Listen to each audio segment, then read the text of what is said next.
Hello everyone. तो आज हम करने वाले हैं क्लास 10 चैप्टर 6 का लाइफ प्रोसेस चैप्टर। तो लाइफ प्रोसेस होती क्या है पहले वो देख लेते हैं। The basic function perform by an organism to maintain life are called life process.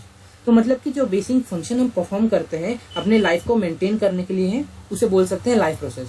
अब इसका मतलब क्या हुआ? इसका मतलब ये कि देखो, जैसे हम खाना खाते हैं, पानी पीते हैं, अगर ये सब हम नहीं करेंगे तो हम मर जाएंगे। अगर हम सांस नहीं लेंगे तो मर जाएंगे, खाना नहीं खाएंगे तो मर जाएंगे। कितना दिन तक खाना खाए बिना जिंदा रह सकते हैं? ज्यादा दिन तक तो नहीं रह सकते ना।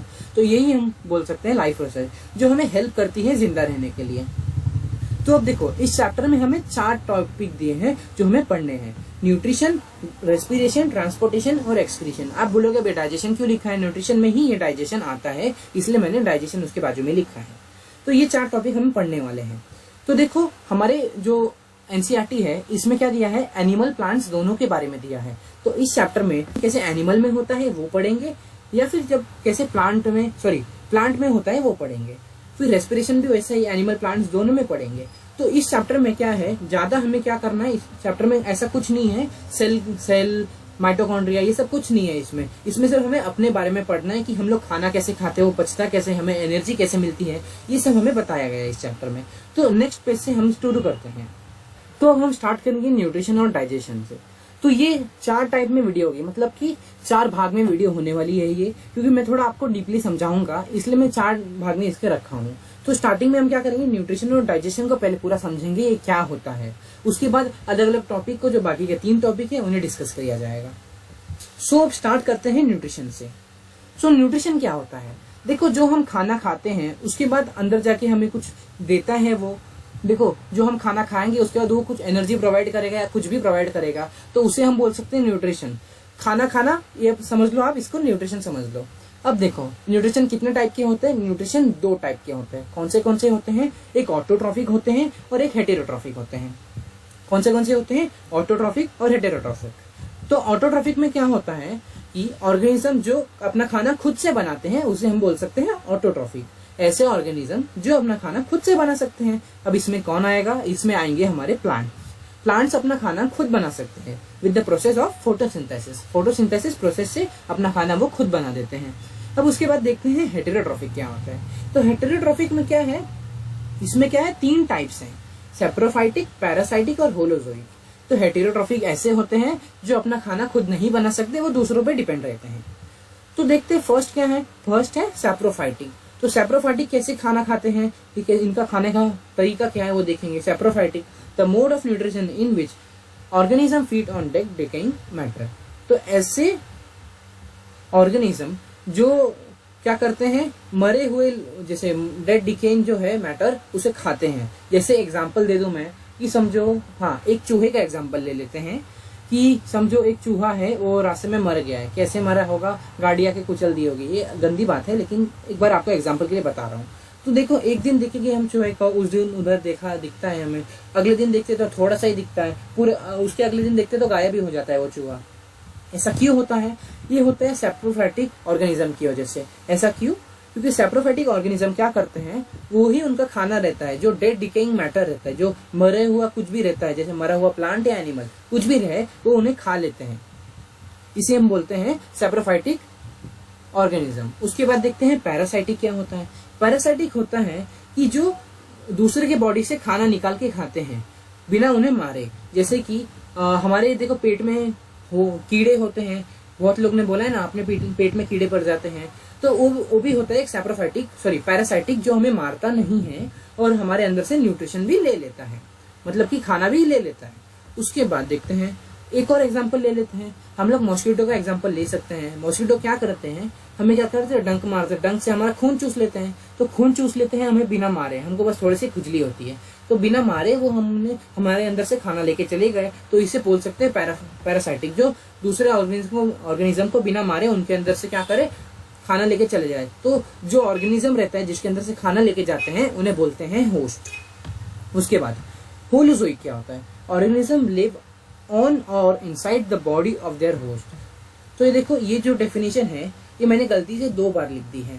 ये जो पैरासाइटिक की डेफिनेशन है मैंने इधर नीचे भी लिख दी है। तो होलोजोइक क्या होता है, होलोजोइक क्या करते हैं, प्लांट्स को भी खा लेते हैं, एनिमल्स को भी खा लेते हैं, लेकिन वो खाना खाने के बाद उन्हें एनर्जी नहीं मिलती। जैसे कि सैप्रोफाइटिक पैरासाइटिक में क्या होता है, उन्हें कुछ जल्दी एनर्जी मिल जाती है, लेकिन होलोजोइक को क्या करना पड़ता है, बहुत सारा प्रोसेस करना पड़ता है, बहुत सारे काम करने पड़ते हैं, उनके पेट में बहुत सारी चीजें होती हैं, उसके बाद ही उन्हें क्या कर पाते हैं, खाना खा पाते हैं, मतलब कि खाना खा लेते हैं, उससे एनर्जी उनको मिलती है।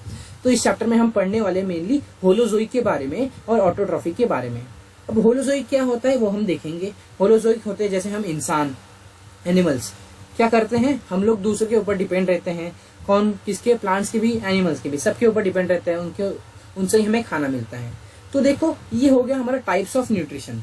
लेकिन देखो अभी तक तो हमने सिर्फ देखा इनके टाइप्स, लेकिन अब हम लोग जो खाना खाएंगे उसके बाद वो पचेगा भी ना, उसे एनर्जी भी तो निकलेगी, उसे कुछ ना कुछ तो होगा, तो वो हम देखने वाले हैं। ऑटोट्रॉफिक मतलब कि हम पहले प्लांट के बारे में देखेंगे, उसके बाद होलोजोइक का देखेंगे, हेटेरोट्रॉफिक में एनिमल्स के बारे में।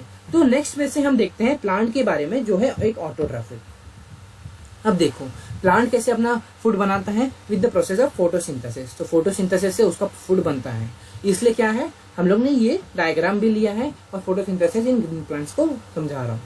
तो देखो फोटोसिंथेसिस क्या है, फोटोसिंथेसिस हमने पहले से ही पढ़ते आ रहे, 6 से हम पढ़ते आ रहे फोटोसिंथेसिस क्या है। लेकिन जो पहले की डेफिनेशन थी वो अगर अब आप अभी लिख दोगे तो आपको हाफ मार्क्स भी मिलना मुश्किल है शायद, क्योंकि देखो अभी की डेफिनेशन बहुत बड़ी है और थोड़ी कॉम्प्लिकेटेड है। कॉम्प्लिकेटेड कैसे, मतलब उसके अंदर थोड़ी चीजें ऐड की गई हैं, ज्यादा हार्ड भी नहीं है। सो क्या है, द प्रोसेस बाय विच, एक ऐसा process by which green plants synthesize nutrition from carbon dioxide and water in presence of sunlight and chlorophyll is called photosynthesis। तो अब इससे कुछ समझा नहीं होगा जो मैं पढ़ाऊंगा। तो ये क्या बोल रहा है कि एक ऐसा प्रोसेस जिसकी वजह से क्या होता है, जो क्या करता है, कार्बन डाइऑक्साइड वाटर क्या लेता है, रिएक्ट करता है, और वाटर कार्बन डाइऑक्साइड और वाटर लेता है, वो रिएक्शन किसके प्रेजेंस में, सनलाइट और क्लोरोफिल के प्रेजेंट में। अब सनलाइट क्या होता है आपको पता होगा, सन की जो रेज आती है वो होती है सनलाइट, लेकिन क्लोरोफिल क्या होता है, तो क्लोरोफिल जो ग्रीन पिगमेंट प्रेजेंट रहता है प्लांट्स में उसे बोलते हैं क्लोरोफिल, जिसकी वजह से उसके पत्ते जो हरे रहते हैं, जो लीव्स के पत्ते हरे रहते हैं, किसकी वजह से रहते हैं, क्लोरोफिल की वजह से, क्योंकि वो ग्रीन पिगमेंट रहता है प्लांट का। तो अब हम क्या देखेंगे कि ये क्या है, कार्बन डाइऑक्साइड और वाटर जब रिएक्ट करेंगे किसकी प्रेजेंस में, सनलाइट और क्लोरोफिल के प्रेजेंस में, तब इनका फूड फॉर्म होगा। अगर इसको इक्वेशन के साथ दिखाऊं तो देखो कार्बन डाइऑक्साइड और वाटर ये दोनों चीज रिएक्ट करेंगे, उसके बाद क्या करेंगे, इन प्रेजेंस ऑफ सनलाइट और क्लोरोफिल, अगर ये दोनों चीज नहीं रहेगी तो इनका रिएक्शन नहीं होगा, इनका खाना ही नहीं बनेगा। तो कार्बन डाइऑक्साइड और वाटर, कार्बन डाइऑक्साइड कहाँ से मिलता है, इनको इन्वायरमेंट से मिल जाता है। वो कैसे लेते हैं इन लोग, स्टोमेटा जो होल्स प्रेजेंट रहते हैं ना, स्मॉल पोर्स प्रेजेंट रहते हैं ना लीव्स में, उसे बोलते हैं स्टोमेटा। वो क्या करते हैं, कार्बन डाइऑक्साइड को लेते हैं अंदर, और वाटर तो इन्हें जमीन से मिल जाता है। तो ये जो दोनों मिल गया इन्हें, उसके बाद सनलाइट इन्हें क्या मिल जाती है, सन से ही मिल जाती है, और क्लोरोफिल इनमें प्रेजेंट रहता है। ये चारों चीज रहनी चाहिए तभी उनका फ्रूट प्रिपेयर हो पाएगा। अब कार्बन डाइऑक्साइड और water in presence of sunlight and chlorophyll gives क्या बनाते हैं, C6H12O6, जो प्लांट के लिए यूजफुल होता है, ग्लूकोज, और O2 मतलब जो ऑक्सीजन बनता है, ये दोनों चीज बनता है, ये प्रोडक्ट निकलता है, और ये रिएक्टेंट है और ये प्रोडक्ट्स है। ये हमने पढ़ा है chemical reaction and equation chapter 1 में। तो क्या किया, ये चारों चीज ने रिएक्ट करके क्या बनाया, ग्लूकोज और ऑक्सीजन बनाया। और अब ऑक्सीजन क्या हो जाएगा, ऑक्सीजन तो रिलीज हो जाएगा, तभी तो हम सांस ले पाएंगे। अगर ऑक्सीजन रिलीज नहीं होगा तो हम लोग अभी तक जिंदा नहीं रहते हैं। हम लोग सांस तभी ले पाएंगे अगर ऑक्सीजन इसमें से निकलेगा। तो O2 विल बी रिलीज। अब क्या मतलब, C6H12O6 जो पूरे प्लांट को काम करता है, मतलब पूरे प्लांट को हेल्प करता है ग्रो करने में और साथ ही साथ बहुत सारे काम करने में। अब देखो ये तो हमने पढ़ा, लेकिन देखो अब इसके स्टेप्स बाय स्टेप्स भी तो लिखने पड़ेंगे ना, स्टेप्स लिख के ही समझाएंगे ना टीचर को कि टीचर ये आंसर है, ऐसे तो लिख के नहीं छोड़ के दोगे ना कि कुछ भी, जैसे इन्होंने ये सब चाहिए रहता है, इसका डेफिनेशन तो नहीं लिख छोड़ दोगे ना, इससे स्टेप्स भी तो बताने पड़ेंगे कैसे क्या होता है। तो स्टेप्स देखते हैं फोटोसिंथेसिस के। Absorption of light energy by chlorophyll. तो क्लोरोफिल जो ग्रीन पिगमेंट रहता है, मैंने बताया, वो क्या करता है, स्टार्टिंग में जो सन की जो रेज है वो एब्जॉर्ब कर लेता है। वो क्या करता है, एब्जॉर्ब कर लेता है लाइट एनर्जी सन की रेज को। तो इधर दो काम हो गया हमारा कि क्लोरोफिल और सन की रेज ये दोनों हम लोग के पास आ गई है। अब कौन सी दो चीजें बची हैं, एक बचा है वाटर और एक बचा है कार्बन डाइऑक्साइड। ये दो चीज बचा है जो अभी तक हमने यूज नहीं किया। क्या क्या यूज किया है, सनलाइट और क्लोरोफिल का अभी तक यूज किया है। अब देखो क्लोरोफिल ने क्या किया, अपने अंदर लाइट स्टोर कर ली, इसकी जो एनर्जी है लाइट एनर्जी वो अपने अंदर स्टोर कर ली क्लोरोफिल ने।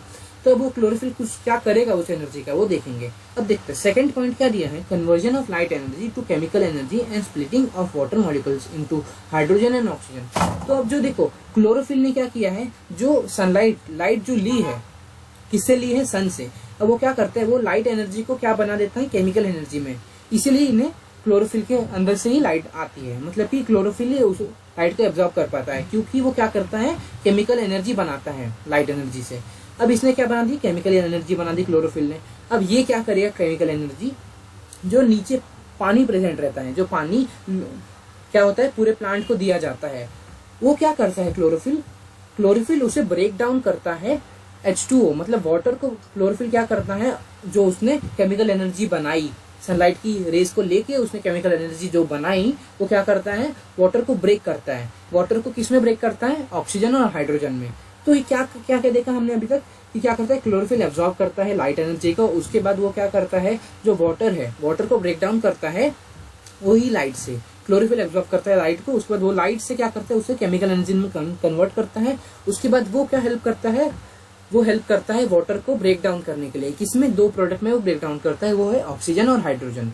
तो देखो इधर क्लोरोफिल का काम भी खत्म हो गया और सनलाइट का काम भी खत्म हो गया और साथ ही साथ वाटर का काम भी खत्म हो गया। अब क्या बचा अपने पास, ऑक्सीजन एक निकला और हाइड्रोजन एक निकला। तो जो ऑक्सीजन है वो हो जाएगा रिलीज, तो क्या बचेगा, सिर्फ अब हाइड्रोजन बचेगा। तो अब देखते हैं next, reduction of carbon dioxide to carbohydrates. तो रिडक्शन होता है कार्बन डाइऑक्साइड का, कैसे देखो, अब ये हाइड्रोजन जो है बचा है, क्योंकि ऑक्सीजन तो रिलीज हो जाएगा ना इस प्रोसेस में, तो अब क्या बचा, सिर्फ हाइड्रोजन बचा अपने पास।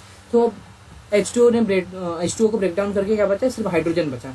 तब ये हाइड्रोजन क्या करेगा, कार्बन डाइऑक्साइड में ऐड होगा। तो हाइड्रोजन जब कार्बन डाइऑक्साइड में ऐड होगा तो क्या बनाएगा, C6H12O6।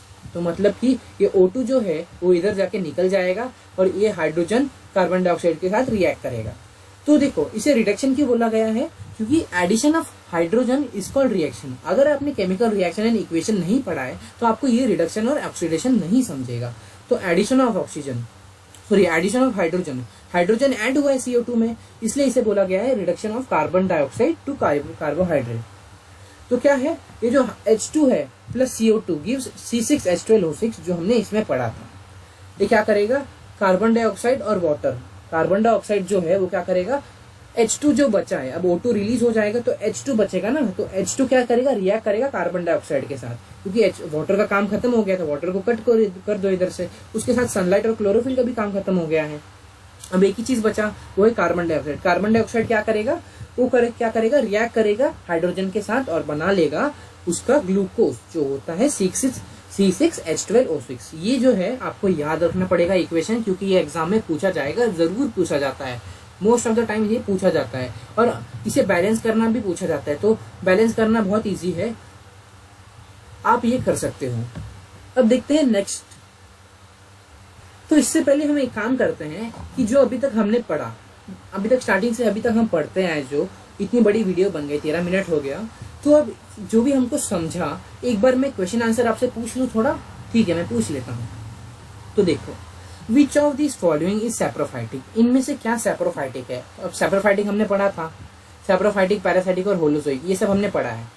तो इसमें से क्या है जो डेड डिकेइंग ऑर्गेनिज्म से अपना फूड लेता है, सैप्रोफाइटिक का मतलब भी मैंने समझा दिया है। अब इसका जो आंसर है आप ये कमेंट बॉक्स में डालोगे।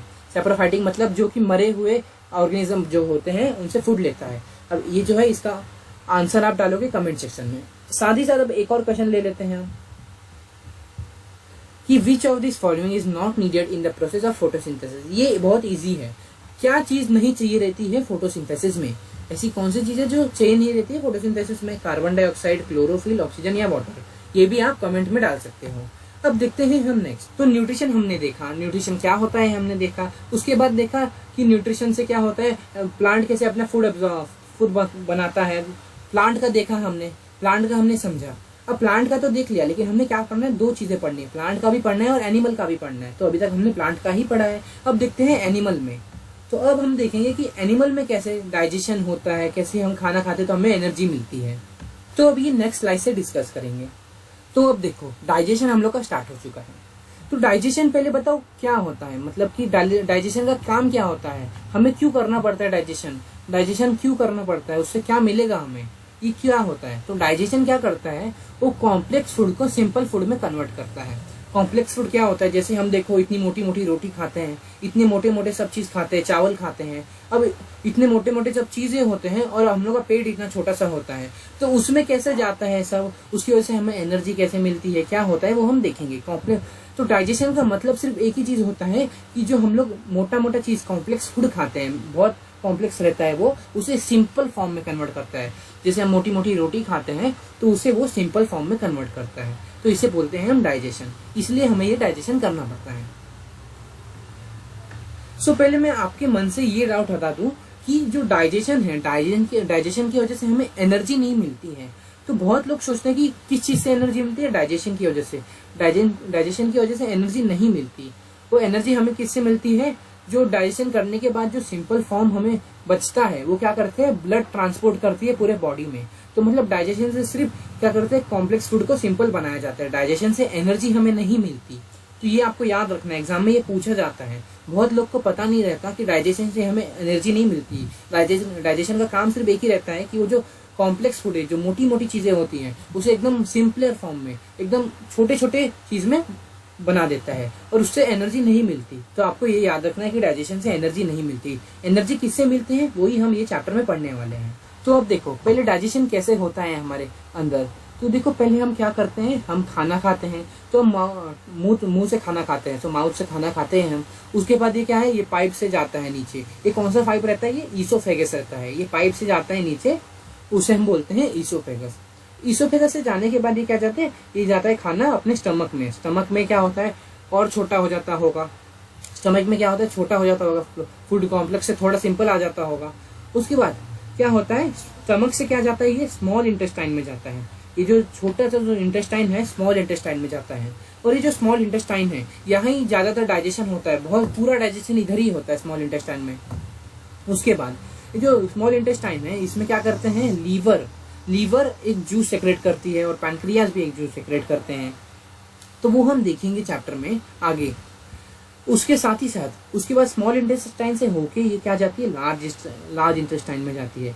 लार्ज इंटेस्टाइन में कुछ ज्यादा नहीं होता, सबसे ज्यादा होता है एक ही चीज स्मॉल इंटेस्टाइन में, जो होना है सब स्मॉल इंटेस्टाइन में ही होता है।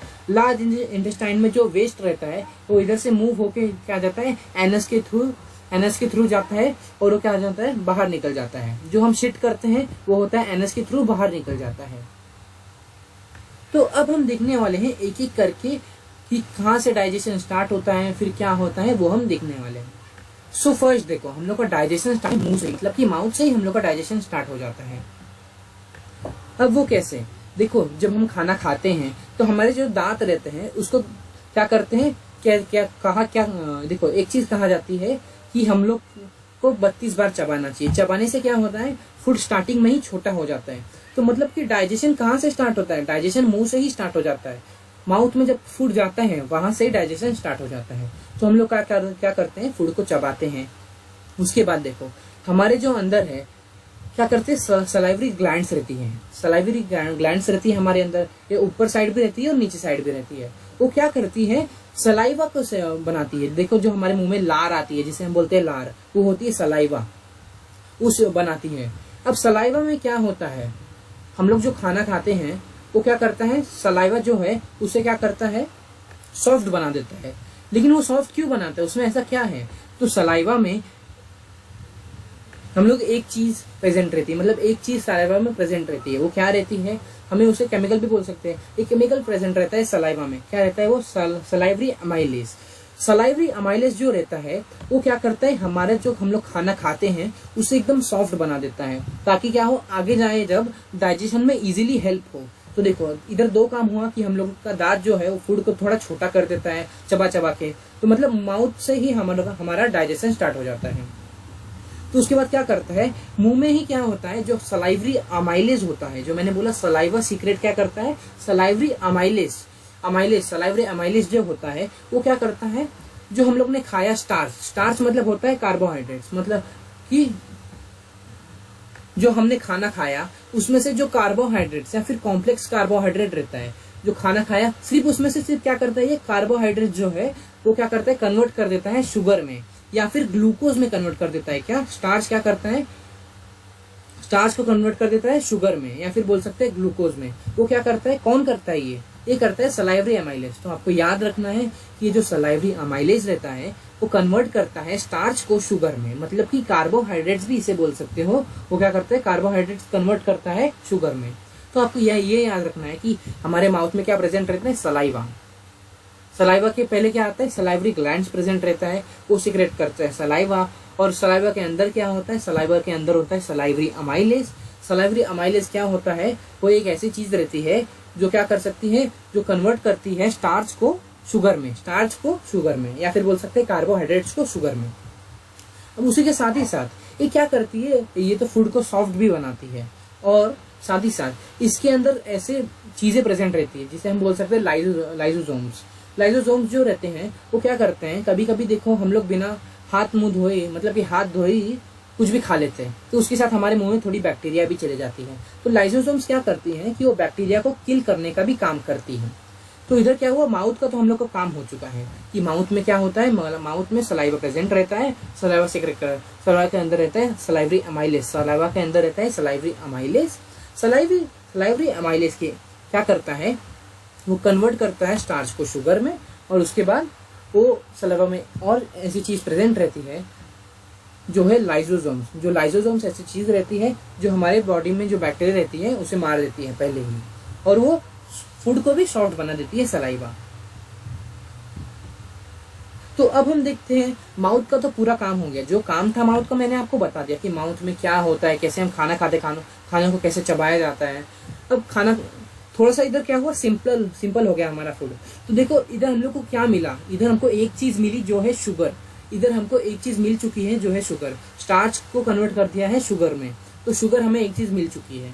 अब और भी चीजें मिलेंगी आगे जा जाके जो हमें क्या होंगी, सिंपलर फॉर्म में मिलेंगी। तो कॉम्प्लेक्स को क्या कर दिया है, माउथ में हम लोग ने सिंपल कर दिया है जो है शुगर में। तो अब हम देखते हैं खाना के बाद अब गले से जब नीचे उतरेगा तो क्या होगा। सो नाउ अब हम देखेंगे ईसोफेगस। तो ईसोफेगस क्या होता है, जो ये देखो पाइप रहती है उसे बोल सकते हैं हम ईसोफेगस, जो खाने को नीचे लाती है। तो इधर मेनली क्या होता है, इधर कुछ डाइजेशन नहीं होता क्योंकि इधर कोई ग्लैंड्स नहीं प्रेजेंट है, तो अपना काम नहीं करेंगे इधर। तो इधर जब ग्लैंड्स ही नहीं प्रेजेंट है तो क्या करेगा, इधर कुछ ये नहीं होगा डाइजेशन।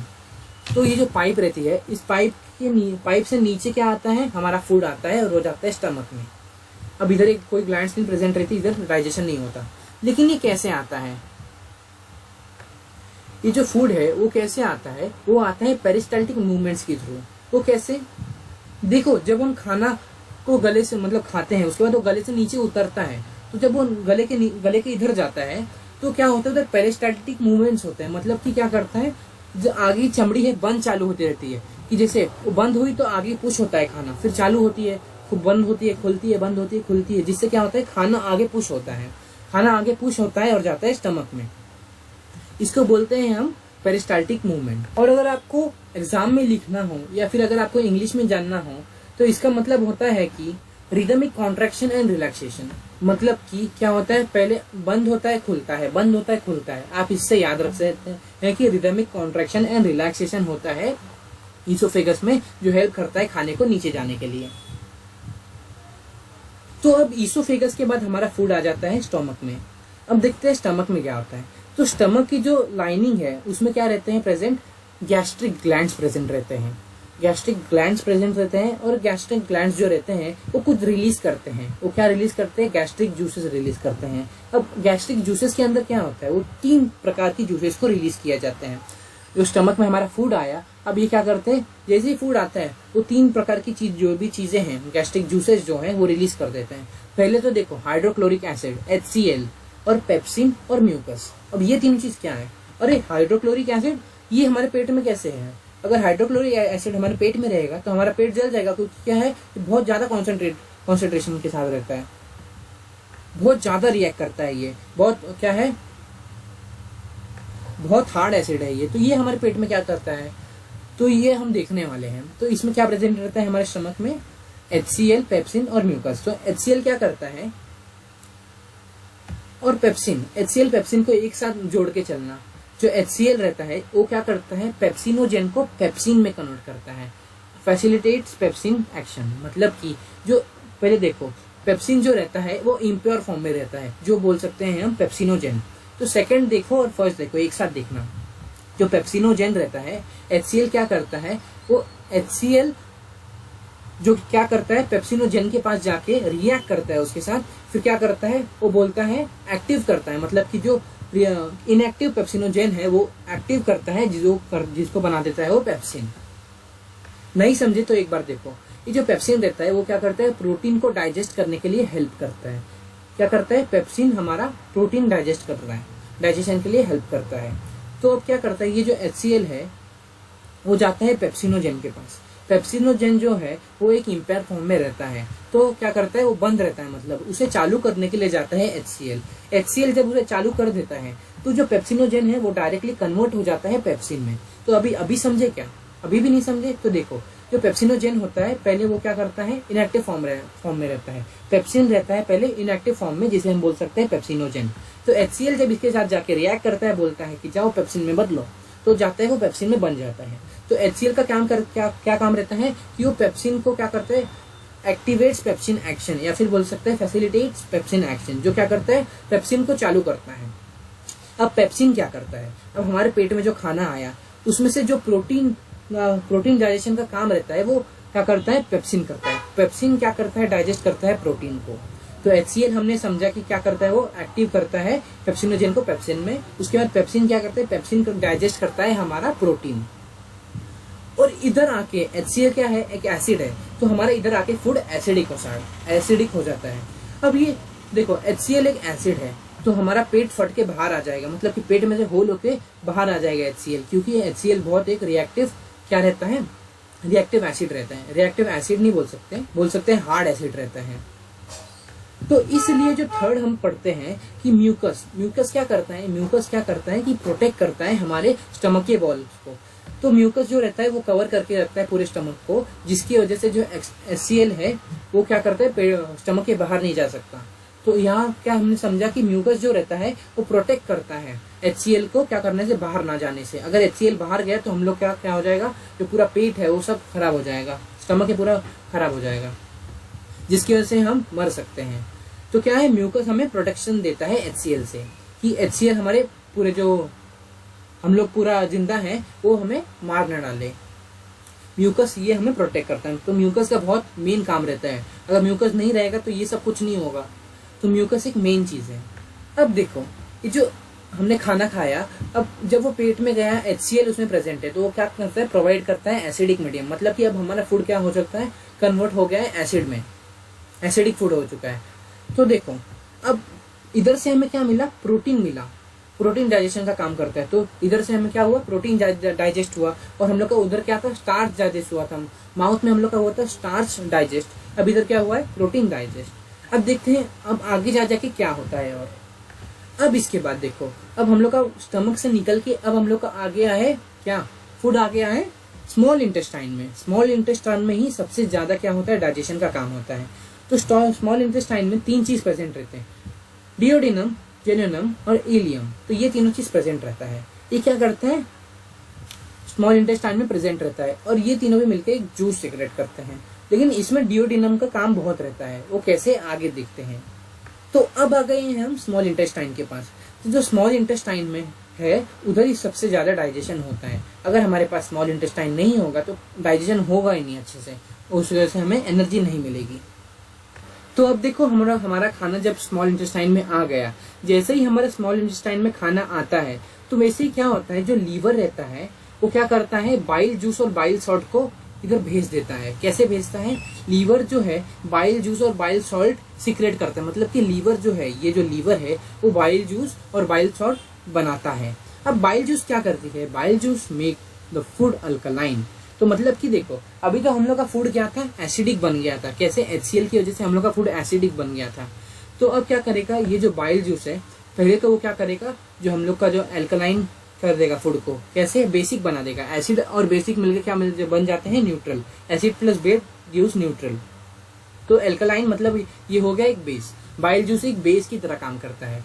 तो एसिड और बेस मिल के न्यूट्रल बन चुका है। तो बाइल जूस यही काम करता है। और साथ ही साथ जो लीवर सीक्रेट करता है बाइल सॉल्ट को, मतलब बाइल सॉल्ट भी बनाता है। तो क्या करता है, emulsification of fats, it breaks the large fat globules. तो मतलब अब देखो बाइल जूस ने क्या किया काम कि फूड को बेसिक बना दिया। तो मतलब अब हमारे अंदर कुछ खतरा नहीं है कि हम लोग का पेट फट के बाहर आ जाएगा, ऐसा कुछ खतरा नहीं है क्योंकि अब बेसिक बन चुका है एसिडिक से। तो उसके बाद क्या कहता है, बाइल जूस का काम तो हो गया। अब बाइल सॉल्ट जो है, अब वो फूड में जो फैट प्रेजेंट रहता है, अब जो फैट प्रेजेंट रहता है वो बाइल सॉल्ट क्या करता है, फैट के मोटे मोटे क्या करते हैं, ग्लोब्यूल्स रहते हैं। ग्लोब्यूल्स मतलब कि मोटे मोटे कंकड़ जैसे चीज रहते हैं। तो जो मोटे मोटे कंकड़ जैसे चीज है हमारे पेट में, जो फैट रहते हैं मोटे मोटे रहते हैं, तो वो क्या करते हैं, एमल्सिफिकेशन मतलब कि वो जो मोटे मोटे फैट्स है उसे क्या करते हैं, एकदम छोटा छोटा बना देता है। इससे बोल सकते हैं जो लार्ज फैट ग्लोब्यूल्स रहते हैं वो कन्वर्ट करता है इन्हें स्मॉल ग्लोब्यूल्स में। ये समझा आपको कि जो क्या करता है, बाइल सॉल्ट रहता है वो हमें क्या करता है, लार्ज फैट ग्लोब्यूल्स को स्मॉल फैट ग्लोब्यूल्स में कन्वर्ट करता है। तो यहां से हम लोग का फैट जो है अब वो छोटे छोटे टुकड़ों में बन चुका है। अब इसके बाद देखो लीवर का काम हो गया, लेकिन आपको ये याद रखना है कि जैसे ही हम लोग का फूड आता है स्मॉल इंटेस्टाइन में, सबसे पहले क्या होता है, लीवर क्या करता है, सेक्रेट कर, मतलब कि लीवर भेज देता है क्या, बाइल जूस और बाइल सॉल्ट इसमें स्मॉल इंटेस्टाइन में, ताकि क्या हो, हमारा जो पेट है वो जले ना HCl की वजह से। पहले वो क्या करता है, फूड को बेसिक बना देता है, उसके बाद क्या करता है, emulsification of fat, it breaks the large fat globules. तो फिर जो मोटे मोटे फैट के ग्लोब्यूल्स रहते हैं, मतलब कि जो कंकड़ टाइप चीज रहती है मोटी मोटी फैट, उसको छोटे छोटे टुकड़ों में बना देता है। उसके बाद अब आता है गॉल ब्लैडर का काम। अब जो गॉल ब्लैडर रहता है इधर, वो क्या करता है, वो स्टोर करता है बाइल जूस और बाइल सॉल्ट को। अब लीवर क्या करता है, बाइल जूस और बाइल सॉल्ट को बनाने का काम करता है, लेकिन वो स्टोर कौन करता है, वो स्टोर करता है गॉल ब्लैडर, ताकि क्या हो, एकदम गॉल ब्लैडर पास में रहता है स्मॉल इंटेस्टाइन के। इससे क्या होता है, स्मॉल इंटेस्टाइन को जल्दी से वो क्या प्रोवाइड कर देता है, बाइल जूस और बाइल सॉल्ट। ये क्या करता है, लीवर बना देता है बाइल जूस और बाइल सॉल्ट को, और स्टोर कौन करता है, गॉल ब्लैडर। तो आपको याद रखना है कि सिर्फ गॉल ब्लैडर क्या करता है, स्टोर करता है बाइल जूस और बाइल सॉल्ट को। उसके बाद देखो पैनक्रियास। अब देखो स्टमक के यहाँ ये पैनक्रियास होती है। पैनक्रियास क्या करती हैं, पैनक्रियास भी क्या करती है, दो चीजें भेजती हैं स्मॉल इंटेस्टाइन में। वो क्या है, ट्रिप्सिन और लाइपेज। अब जो पैनक्रियास रहती है वो दो चीजें भेजती है स्मॉल इंटेस्टाइन में, जो रहते हैं ट्रिप्सिन और लाइपेज। तो ट्रिप्सिन क्या रहते हैं, ट्रिप्सिन क्या काम करते हैं, जो ट्रिप्सिन रहते हैं वो ब्रेक करते हैं फूड को, वो ब्रेक करते हैं प्रोटीन को अमाइनो एसिड्स में।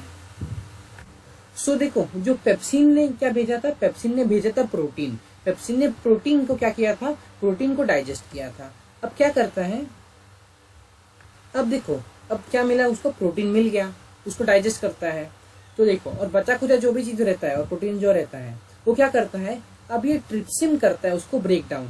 लेकिन जो प्रोटीन रहता है जो पेप्सिन से भी आया है, और जो ट्रिप्सिन थोड़ा बहुत जो बचा रहता है वो ब्रेक डाउन करता है, तो वो क्या करता है, अब वो उसको बना देता है अमाइनो एसिड में। क्या करता है, उससे प्रोटीन को और सिंपलर फॉर्म में बना देता है, जो होता है अमाइनो एसिड। तो क्या करेगा, प्रोटीन और सिंपलर फॉर्म में बना देगा उसे अमाइनो एसिड। तो ट्रिप्सिन बना देता है प्रोटीन को अमाइनो एसिड्स में।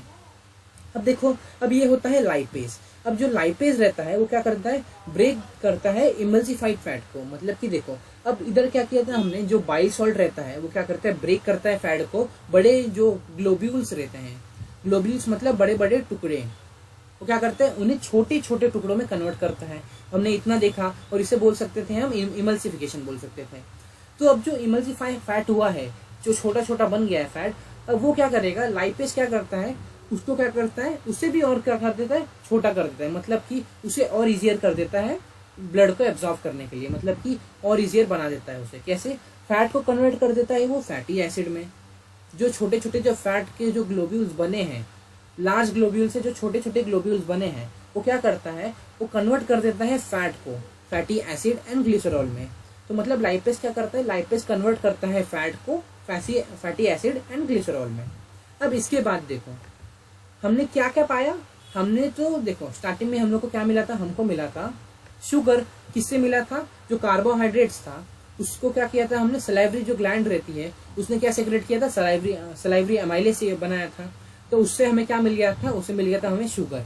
और उसके बाद अभी हमें क्या मिल गया, जो ट्रिप्सिन और लाइपेज और लीवर ने जो सब काम करके ये पूरा जो फंक्शन हुआ है, उससे हमें क्या मिला है, एक तो मिला है अमाइनो एसिड मिला है और एक फैटी एसिड और ग्लिसरॉल मिला है। तो ये तीनों भी एक पेज पे मैं लिख के दे देता हूँ। सो देखो, हम लोगों ने स्टार्च को क्या बना दिया, शुगर में। शुगर क्या होता है, वो ग्लूकोज होता है। ये हमने माउथ में बना दिया था। उसके बाद जब ईसोफेगस से हमारा नीचे आया फूड, तो क्या बन गया, प्रोटीन को उसने क्या कन्वर्ट कर दिया, अमाइनो एसिड में कन्वर्ट कर दिया। स्मॉल इंटेस्टाइन में क्या हो गया, प्रोटीन जो बन के आया था वो अमाइनो एसिड में कन्वर्ट हो गया। फिर जो फैट था, जो बड़े बड़े ग्लोब्यूल्स है, उसे छोटे छोटे ग्लोब्यूल्स में कन्वर्ट किया। उसे कन्वर्ट करने के बाद उसे क्या किया, फैट को फैटी एसिड में कन्वर्ट किया और ग्लिसरॉल में कन्वर्ट किया। अब ये सब जो इन्होंने कन्वर्ट किया है वो क्यों किया है वो देखेंगे। क्या किया इन्होंने, जो बड़े जो मतलब कि क्या थे, जो बड़ी बड़ी कॉम्प्लेक्स प्रोडक्ट्स थे, इन्होंने क्या किया, सिंपल बना दिया है, एकदम सिंपलर बना दिया है। अभी क्या करेंगे, ब्लड इसे अब्जॉर्ब करेंगे। ब्लड अब्जॉर्ब करके ये क्या करेंगे, पूरे बॉडी में फैला देंगे। तो ये इधर तक हमने देखा। अब इसके बाद काम आता है लार्ज इंटेस्टाइन का। लेकिन उससे पहले जो स्मॉल इंटेस्टाइन है उसमें एक और चीज प्रेजेंट रहती है। वो क्या रहती है, इंटेस्टाइनल जूसेस। इंटेस्टाइनल जूसेस क्या करती है, फाइनल डाइजेशन करती है, जिसकी वजह से क्या होता है, ये तीनों भी क्या करते हैं, तीनों भी अच्छे से फॉर्म हो जाते हैं। वो क्या करते हैं, इंटेस्टाइनल जूसेस क्या करती हैं, वॉल में से इंटेस्टाइनल जूसेस रिलीज करती है। जो स्मॉल इंटेस्टाइन रहती है वो इंटेस्टाइनल जूसेस रिलीज करती है, जिससे क्या होता है, फैटी एसिड और ग्लिसरॉल में कन्वर्ट हो जाता है इजीली। अब उसके बाद देखते हैं कि और क्या रहता है स्मॉल इंटेस्टाइन में। स्मॉल इंटेस्टाइन में एक छोटी सी चीज और रहती है, वो क्या देखते हैं। तो अब देखो, स्मॉल इंटेस्टाइन जो है वो जो पूरा एकदम पाइप रहता है, छोटा पतला सा जो एक पाइप रहता है, जिसे खोलेंगे तो 10 मीटर तक लंबा हो जाता है वो। तो क्या करते हैं, पाइप के जो अंदर रहता है, पाइप के अंदर वो ऐसा फिंगर लाइक प्रोजेक्शन रहता है। मतलब कि जो पूरी पाइप है वो पूरी पाइप में ऐसा, ये जो है ना, ऐसे बाल जैसा प्रोजेक्शन लगता है। फिंगर लाइक प्रोजेक्शन भी बोल सकते हो इसे। अब ये क्या किसके अंदर रहता है, स्मॉल इंटेस्टाइन के अंदर रहता है। ये क्यों रहता है, इसे हम बोलते हैं विली बोलते हैं, जो स्मॉल इंटेस्टाइन में प्रेजेंट रहता है।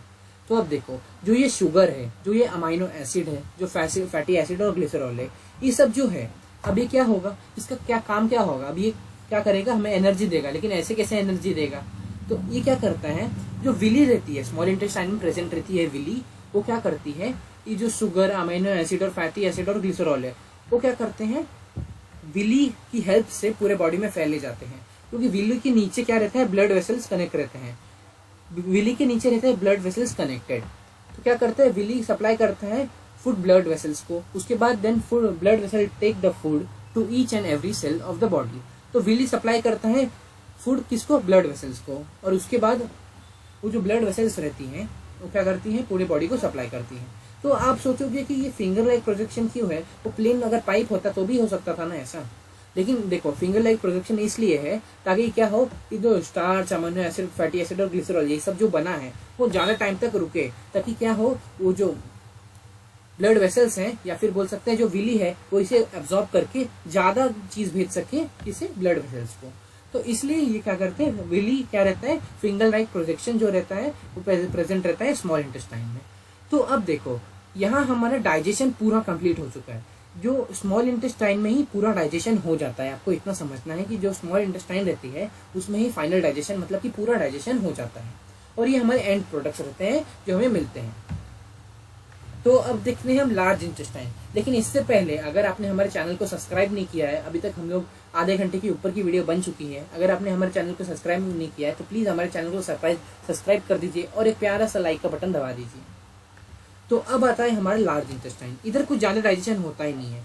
अब देखो, जो अनडाइजेस्टेड फूड रहता है, जो डाइजेस्ट नहीं हो सकता ऐसा फूड रहता है, वो क्या करता है, लार्ज इंटेस्टाइन से निकल जाता है, स्मॉल इंटेस्टाइन से निकल के लार्ज इंटेस्टाइन में चले जाता है। और वो क्या करता है, उधर से मूव हो के आ जाता है एनस में, और एनस से क्या हो जाता है, एक्सपेल हो जाता है बाहर।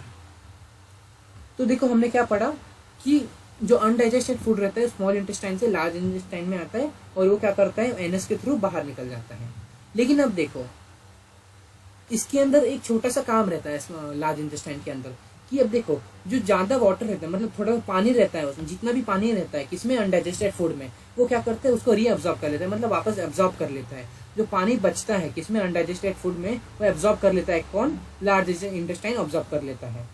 उसके बाद क्या करता है, जो एलिमिनेट कर देता है किसको, जो बाकी के फूड बचे रहते, मतलब कि जो अनडाइजेस्टेड फूड रहते हैं, जो डाइजेस्ट नहीं हो सकते, उसे बोल सकते हैं फेसल। ये क्या रहता है, हमारा जो शीट रहता है उसे बोलते हैं facial, in the form of facial. ये क्या करते हैं, एलिमिनेट कर देता है, मतलब एनएस के थ्रू वो बॉडी से बाहर निकाल देता है। तो यही है हमारा पूरा डाइजेशन का प्रोसेस। तो यही था हमारा पूरा वीडियो जो था फर्स्ट पार्ट के ऊपर, जो था हमारा डाइजेशन और न्यूट्रिशन के ऊपर कि एनिमल और प्लांट्स में कैसे डाइजेशन होता है। तो अभी तक अगर आपको ये वीडियो अच्छी लगी होगी तो प्लीज हमारे चैनल को लाइक कर हमारे वीडियो को सब्सक्राइब कर दो। तो अब हम देखेंगे इसका नेक्स्ट पार्ट जो होने वाला है अब रेस्पिरेशन। हाँ, और मैं आपको एक चीज और बताना भूल गया, मैं आपको डायग्राम के साथ वापस समझा देता हूँ। तो देखो हम अपने डायग्राम के पास वापस आ गए। तो अब देखो, जो हम खाना खाते हैं उससे एक प्रोसेस बोला जाता है। जो हम खाना खाते हैं उसे हम बोलते हैं इंजेशन, खाना खाने को बोलते हैं इंजेशन। फिर बाद में जब डाइजेस्ट हो जाता है, वो डाइजेस्ट हो जाता है मतलब कि क्या होता है, कॉम्प्लेक्स से सिंपल में बन जाता है, तो उसे बोलते हैं डाइजेशन। और उसके बाद जो एनस के थ्रू एक्सपेल होता है उसे बोलते हैं ईजेशन। तो खाना खाना मतलब होता है इंजेशन, उसके बाद डाइजेशन, उसके बाद ईजेशन। तो यही 3 प्रोसेस आपको याद रखना है। ये क्या करते हैं, अगर आप ऐसे लिख देते हो ना कभी कभी एग्जाम में, अगर ज्यादा बड़ा आंसर नहीं होगा तो इससे क्या है, आपको टीचर को देखने में भी अच्छा लगता है कि बच्चे को इतना है।